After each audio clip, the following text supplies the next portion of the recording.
ಆತನ ಸಣ್ಣ ಹುಡುಗ ಸರ್ ಒಳ್ಳೇದಾಗ್ತದೆ. ನಿನ್ನ ಜವಾಬ್ದಾರಿ ಹೆಚ್ಚು ನನಗೆ. ನಿನ್ನ ಜವಾಬ್ದಾರಿ ಇವನ್ ಜವಾಬ್ದಾರಿ ಜಾಸ್ತಿ ಆಗ್ತದೆ ಬರುತ್ತೆ. ನಿನ್ನ ಜವಾಬ್ದಾರಿ ಜಾಸ್ತಿ ಆಗ್ತದೆ. ನೀನೇ ನೋಡ್ಕೊಳ್ಬೇಕು ತಾಯಿಗೆ, ತಂಗಿ, ಅಕ್ಕನ್ನ. ಇನ್ನೊಬ್ಬ ಮಗಳ ಇದ್ದಾಳೆ ಸರ್ ನನಗೆ ಜೋಲಾಪುರಕ್ಕೆ ಮಗಳು ಇಬ್ರು ಹೆಣ್ಮಕ್ಳ, ಇಬ್ರು ಗಂಡು ಮಕ್ಕಳು, ಇಬ್ರು ಹೆಣ್ಮಕ್ಳು.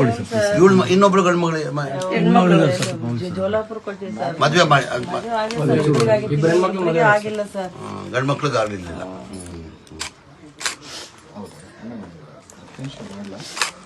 ಅವನ ಒಬ್ಬನು ಹೋಗ್ಬಿಟ್ಟ ಸರ್. ಸಾಲ ಇತ್ತು, ಅದನ್ನ ನಮ್ಮ ತಮ್ಮ ಹಂಗೆ ಕಟ್ಕೊಂಡ್ ಬರ್ತಿದ್ದ ಸರ್. ಸಾಲ ಕೂಡ ಇತ್ತು ಸರ್, ಲೋನ್ ತಗೊಂಡಿರೋ.